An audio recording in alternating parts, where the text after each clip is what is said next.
तो hello dance lovers, कैसे हो? मेरे ख्याल से अच्छे ही होंगे और अच्छे ही रहना।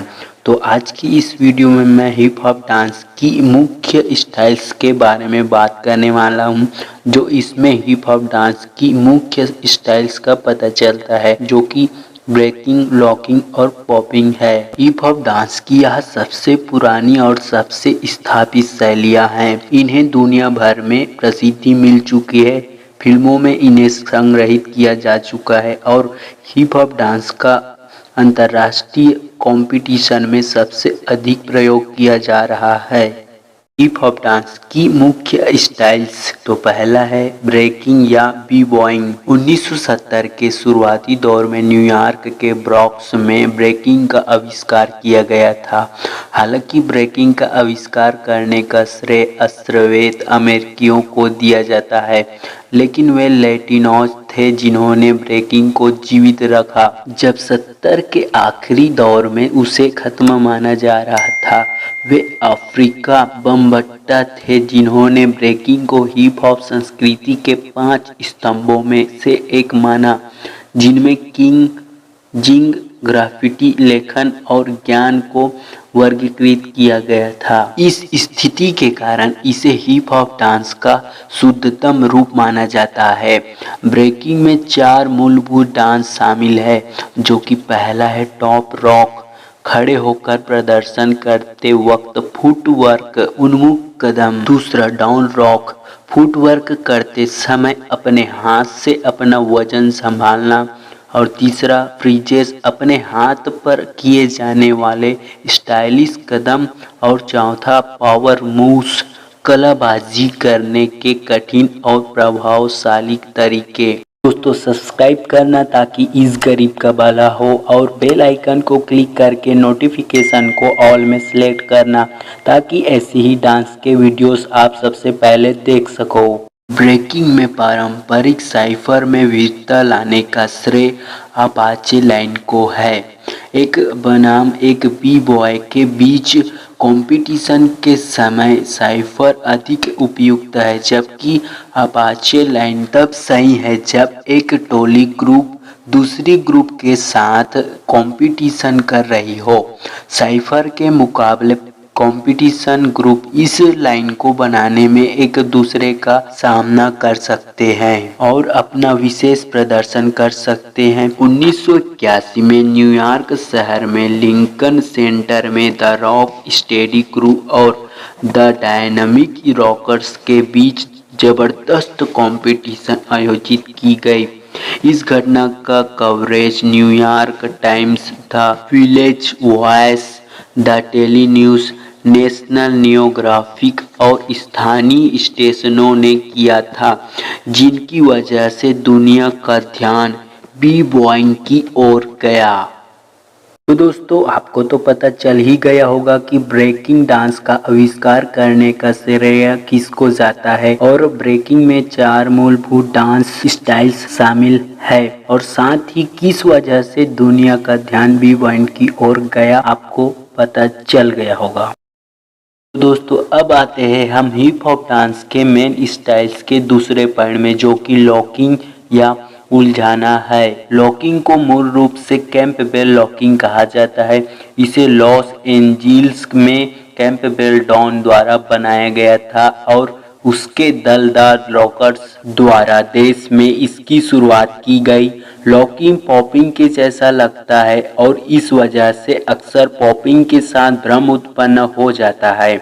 लॉकिंग में एक डांसर अपनी स्थिति लंबे समय तक बनाए रहता है। लॉकिंग में इस्तेमाल की जाने वाले प्राथमिक गतिविधियां है।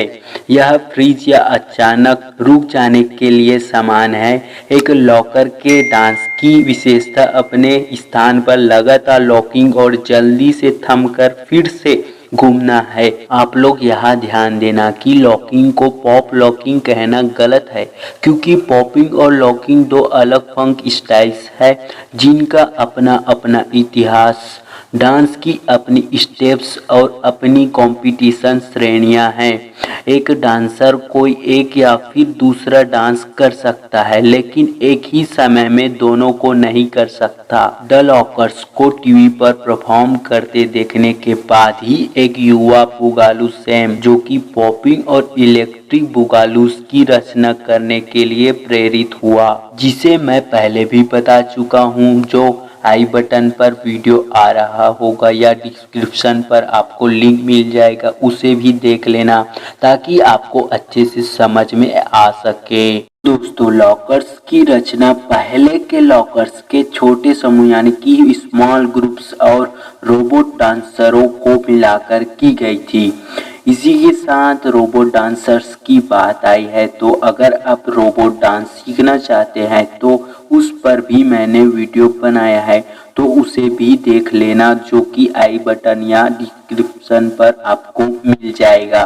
डॉन कैंपबेल के अलावा मूल सदस्यों में फ्रेड मिस्टर पिंगविन बेरी 1970 में टीवी पर एक हास्यमय प्रस्तुति यानी कि फनी परफॉर्मेंस व्हाट्स हैपनिंग द्वारा वापसी। लियो फ्लंकी, ल्यूक विलियमसन, अडोल्फी साबाडू फिनोन्स, Bill Slim the robot Williams, Craig Campbell Lock junior, pop और टोनी बासिल समूह के प्रबंधक शामिल थे।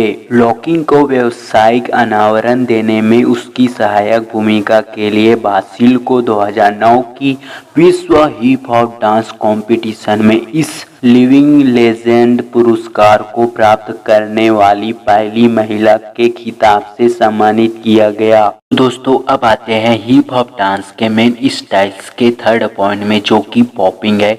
आप तो जानते ही होंगे। पॉपिंग की रचना कैलिफोर्निया के फ्रेस्नो में सैम सोलोमन द्वारा की गई थी और इसका प्रदर्शन उसकी टोली यानी कि उसकी ग्रुप द इलेक्ट्रिक बुगालूस ने किया था। यह डांसर के शरीर में मांसपेशियों को तेजी से संकुचित करने और ढीला छोड़ने की तकनीक पर आधारित है, जिसे पॉप या हिट कहते हैं। हर हिट संगीत की धुन तथा ताल के साथ संयोजित होना चाहिए, मतलब कि हर हिट में सॉन्ग्स की म्यूजिक तथा बीट के साथ मिलता जुलता होना चाहिए। पॉपिंग को अम्ब्रेला शब्द से भी संदर्भित किया जाता है, जो यह दर्शाता है कि इसमें एक दूसरे से मिलती हुई 10 से अधिक की भ्रमात्मक डांस स्टाइल्स की एक विस्तृत श्रृंखला है, जैसे कि स्ट्रोबिंग, लिक्विड एनिमेशन और वेविंग, जिनका इस्तेमाल मानक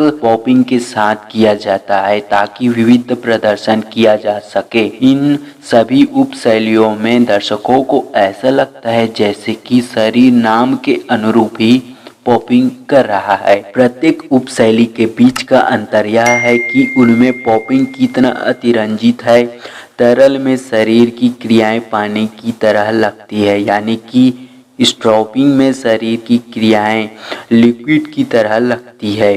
पॉपिंग इतनी सरलता से किया जाता है कि क्रियाएं पॉपिंग लगती ही नहीं है, वह तरल लगती है। इसका विपरीत टिकिंग है, जिसमें क्रियाएं स्थैतिक, अचानक और झटकेदार है। तो दोस्तों, पॉपिंग जिसे अम्ब्रेला शब्द से संबोधित किया जाता है, उसमें ग्लाइडिंग, फ्लोटिंग और स्लाइडिंग भी शामिल है, जो टांगों और पैरों द्वारा निचले शरीर से किया जाने वाला डांस है। जब सही तरीके से किया जाता है तो लगता है कि डांसर जमीन पर इस तरह से ग्लाइडिंग कर रहे हैं, जैसे कि बर्फ पर ग्लाइडिंग का विपरीत टटिंग है, जो शरीर के ऊपरी हिस्से का डांस है, जिसमें बाह, हाथ और कलाइयों का प्रयोग कर राइट एंगल और ज्यामिति बॉक्स जैसे आकार बनाए जाते हैं। कभी कभी बाह का इस्तेमाल बिल्कुल ही नहीं किया जाता और टटिंग सिर्फ कलाई, हाथ और उंगलियों के साथ किया जाता है। दोनों रूपों में क्रियाएं जटिल है और हमेशा 90 अंश का कोण का उपयोग करते हैं। जब सही ढंग से किया जाता है तब टटिंग प्राचीन मिस्र की कला पर बनाया गया संप्रतीक लगता है, इसीलिए किंग टट के संदर्भ में इसका नाम रखा गया है। हालांकि हिप हॉप डांसरों द्वारा पॉपिंग का इस्तेमाल अम्ब्रेला टर्म के तौर पर किया जाता है, लेकिन इलेक्ट्रिक बुगालूस के पॉपिंग के इस तरह के इस्तेमाल से असहमत है। उन्होंने कहा कि ऐसे लोग भी हैं जो लहराते हैं यानी कि वेविंग करते हैं और ऐसे लोग भी हैं जो टट करते हैं, वे पॉपिंग नहीं कर रहे हैं। मैं कहता हूं कि जिन लोगों ने अपना स्टाइल्स को बनाया है उन्हें उनकी जायज़ बकाया राशि और उनके रंगमंच की सामग्रियां दे दी जाए।